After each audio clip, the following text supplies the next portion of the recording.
Sometimes we find ourselves in other people's drama and we have no place being there. But I can tell you why it happens sometimes. Keep listening.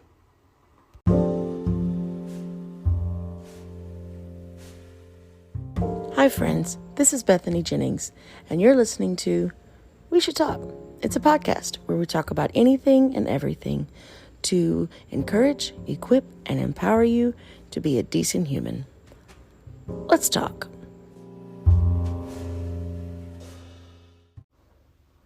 Before we dive right in, there's some stuff that some people want to tell you, so we'll be right back.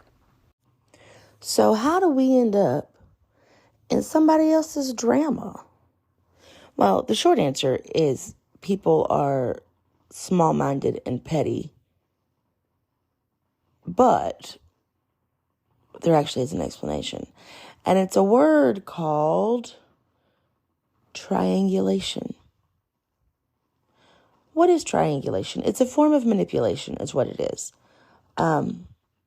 We end up in conflict that has nothing to do with us, and drama that ain't got nothing to do with our lives, because people we're around manipulate us and manipulate sometimes their own emotions by using triangulation. So what exactly is triangulation? What a nice word. Look at all those syllables. What does it actually mean? Like I said, it's when someone brings us into a conflict or an issue that we're not actually involved in, that has nothing to do with us. It's a person drawing in a third party to communicate with someone who actually is in the issue. So person A has an issue with person B, and so they go to person C to communicate with person B. Does that make sense? It's a very passive-aggressive approach to communication, but it's actually really common in a lot of home settings. And so our brains get programmed to do it, and maybe you've been guilty of it. I've been guilty of it. I'm having an issue with so-and-so, and so I go to usually my mom and I say, so-and-so did blah, blah, blah, blah, and I just list it all out because I'm looking for someone to agree with me. Or something happens and I go to David and I tell him, I'm like listing it all out, but David doesn't always agree with my emotions, which I guess makes us a decent balance in marriage. He's like, yeah, but blah, blah, blah, blah, and then spits reality at me, and then I want to be mad at him instead of the other person, but I can't be because he told me the truth. So it's when a person brings in a third party to a conflict to make themselves feel validated in the conflict. And it's extremely common in houses.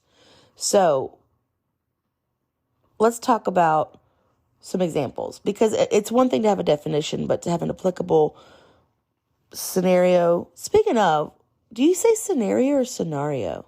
Because my last episode, I said it like 5 different ways. I think I say it different every time I say it. Doesn't matter. Different conversation. Let's talk about some different examples of triangulation. Asking a friend to get in the middle of a conflict of your marriage. Well, he said this, this, this, and this, and you only tell one side of that story to your friend. So obviously your friend's like, you're in an awful marriage, leave it. But in reality, you were also awful in that situation, right? Or your emotions were not actually telling you the truth. Telling your spouse or your significant other what a close friend said about them. Well, I heard so-and-so said this about you. I heard that Henry said that you are big head, pickle chin, whatever. My nephew calls people pickle chin. I'm not really sure why it's a horrible thing to be a pickle chin, because I don't really know what a pickle chin looks like. Anyways, it's when you tell one friend something awful another friend said about them, not to help the situation, but to make it worse.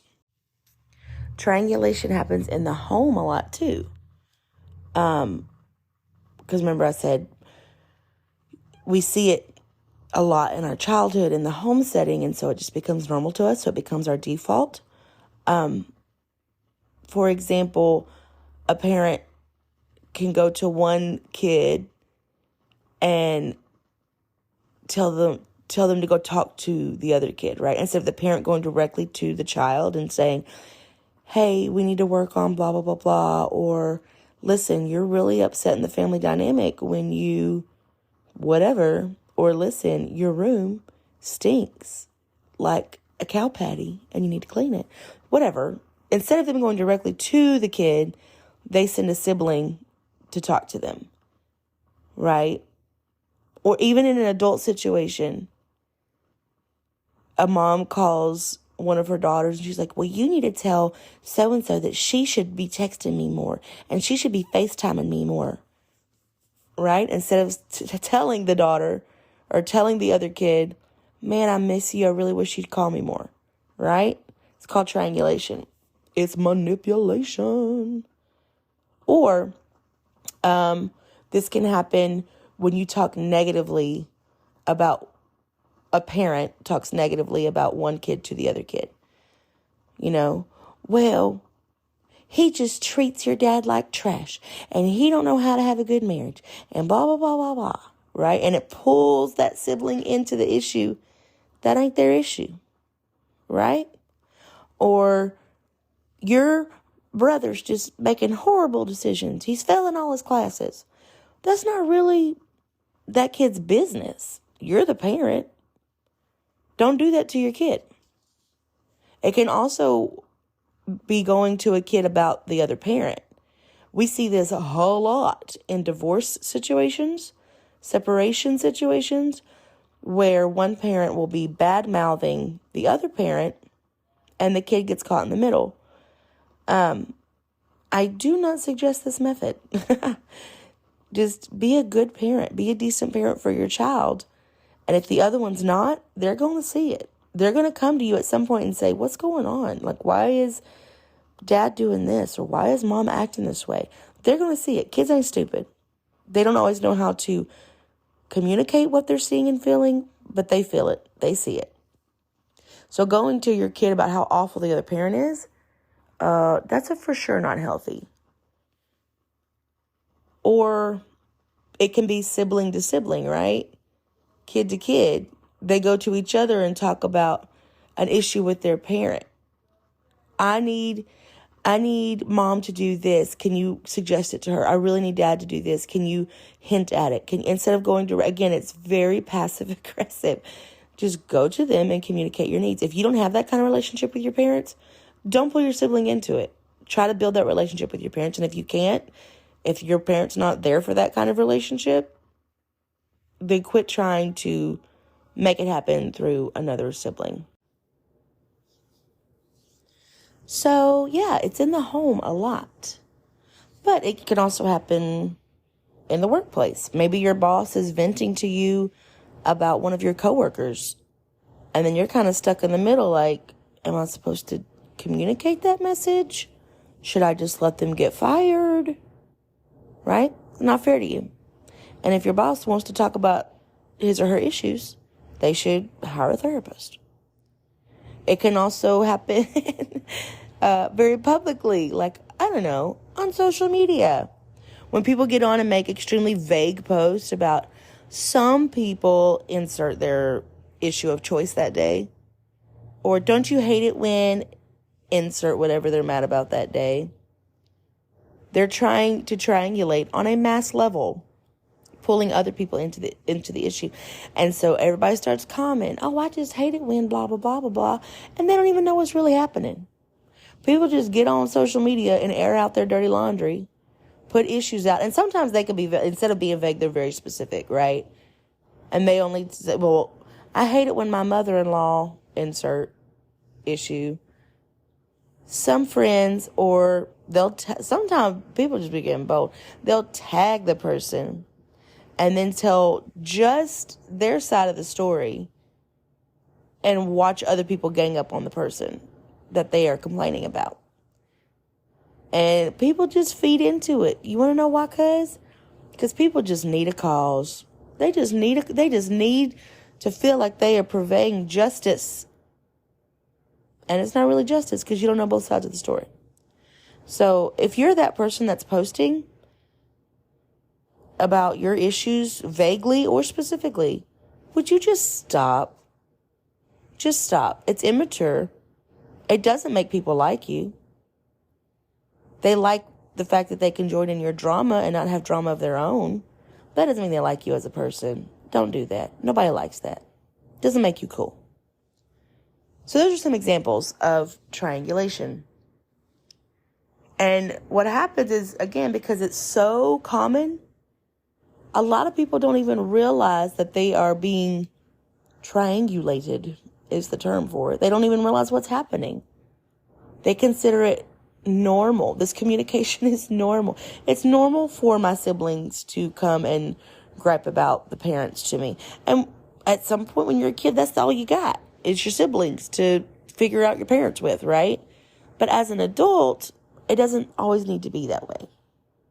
And you don't, or especially when it's a friend-to-friend situation and you pull in friend C to friend A and B's issue, you don't even realize you're being used at that point. You're just trying to be a good friend, and they're just using you.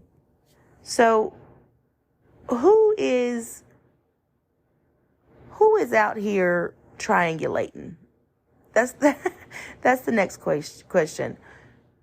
Who's out here triangulating? So there are certain personality traits that are more likely to use triangulation. So remember, it is a form of manipulation. So some of these, I mean, I'm sure this isn't all of them, but just some options here. People who struggle with self-trust. They don't really know if their feelings are the right way to feel, if they're valid, if they're, maybe I'm just overreacting. And so they pull somebody else into it. And again, it may be an innocent triangulation. You may not even realize you're doing it. But you pull somebody else into your drama, your conflict, to see if you're justified in how you feel. Some people lack the ability to directly communicate with other people when there's a conflict. Maybe they were never taught how to communicate appropriately. They can't communicate without combustion. And so anytime they go to somebody, something explodes. And so instead of doing that, they avoid it and decide to pull in somebody else to the issue. And again, those could be somewhat innocent triangulations, but they're triangulations nonetheless. Some people have an absolute chronic need for validation. They always need someone to validate their feelings. That's usually people who struggle with self-trust. I don't trust that I'm actually feeling the right way, that I'm actually reacting the right way. And so they need someone to validate. The validation thing with the social media post, vague, specific, or otherwise, that's the only reason they're going on there. They need someone to validate how they're feeling. And so they go on there and air it. They need the validation. So they're going to post about it, and every like, every share, every reaction, every comment is just another checkbox of validation. That's what happens on social media. They just like to be validated most of the time. Now, some of these people who use triangulation, especially knowingly, they have issues with control. They want to control not just the person that they are in conflict with or the person that they are pulling into the conflict unnecessarily, but they also want to control the narrative. They want to control what people think about what's happening, because they need to feel in control of the situation. They need to feel like the one that's right here. They need to feel justified. They want to be in control of what people are hearing about the issue. And so they react that way. Other people, most of them actually, have a binary thinking pattern. What does that mean, binary? Bi means two, right? So there's a right and a wrong in their brains. There's very black and white thinking patterns. They struggle to see another person's side of the story, another person's humanity, or another person's experience being included in what is happening. So what happens in all of these cases is a lot of them start thriving off of conflict and chaos and issues and family drama. They don't feel as if life is happening unless they are experiencing some kind of turmoil. And that has a lot to do with what they were accustomed to seeing in their home growing up. Again, so much of this is based in the home. So why do people triangulate? Like, why do they do this to people? To gain sympathy from others, right? To confirm their view is right. It's part of these people who do this. They are this way because they want sympathy. They want to confirm that their view is correct. They want to control the narrative and paint someone in a specific light. They want to feel correct. They want to feel elevated and like they are reacting appropriately. And in all of those cases, they want to protect their own ego, is really what it amounts to. So if this is happening to you, how can you fix it? How do you protect yourself? Once you realize this is happening and you're the person being brought in to other people's drama, how do you protect yourself? Protect your peace, so to speak. You are going to have to speak up. You just disappearing is also a kind of a passive way of dealing with conflict. You're going to have to speak up. And so when they come to you and they say, can you believe so-and-so? And they pull you into something as simple as, listen, I don't want to be involved in that. That's okay to say. Or when they give you their side of the story and they want you to validate their feelings, I don't really know the whole story. Oh, Onyx is awake. I don't really know the whole story, so I don't want to get involved. I only know what you're perceiving here. You don't have to call them a liar and that, whatever, but just say, I only know your side and I don't feel comfortable contributing to this situation. Tell them, I don't like being put in the middle. I'd rather you not talk to me about this anymore. And it doesn't make you a bad friend. It makes you a peacekeeper for yourself. Instead of trying to keep peace between everybody else, you have to keep your own peace, the peace in your own home. And that's been a tough lesson for me. David's had to call me on it a few times. Say, I know you're trying to help so-and-so, and I know, you're really trying to contribute here, but it's weighing you down, which is weighing me down. And we just need to not. And knowing when it's your place and not your place, and telling that person, I don't think I'm able to help you with this anymore. It's not really my place. And sometimes you have to put reality back on that person that's trying to pull you in and tell them, listen, I appreciate that you think you can trust me with this, that you think I can actually change something in this situation, but I can't. And you just need to have a very direct conversation with the person you're in conflict with. I think that would be best because this isn't something I can help with. Again, recognizing that you can't help everyone and you can't change anyone is a very big step, and it will really help you to have those direct comments happening, right? That tells them, it's not my place. I'm sorry, I don't think I can help with that. I'd really rather not be put in the middle. That's what you have to do sometimes, because people will try to manipulate you. They'll try to manipulate the situation. They'll try to manipulate the person they're in conflict with to make them think they're crazy, which is a whole nother episode about what that's actually called. So that is triangulation. That's what it looks like. That's why people do it. That's who does it.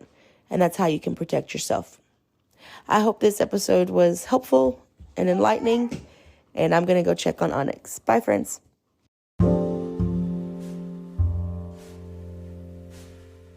Well, that was fun. I'm glad you stuck around for the whole thing. And thank you for talking to me today. Y'all go like and follow and review and do all the podcast things that people do. And don't forget to be a good human.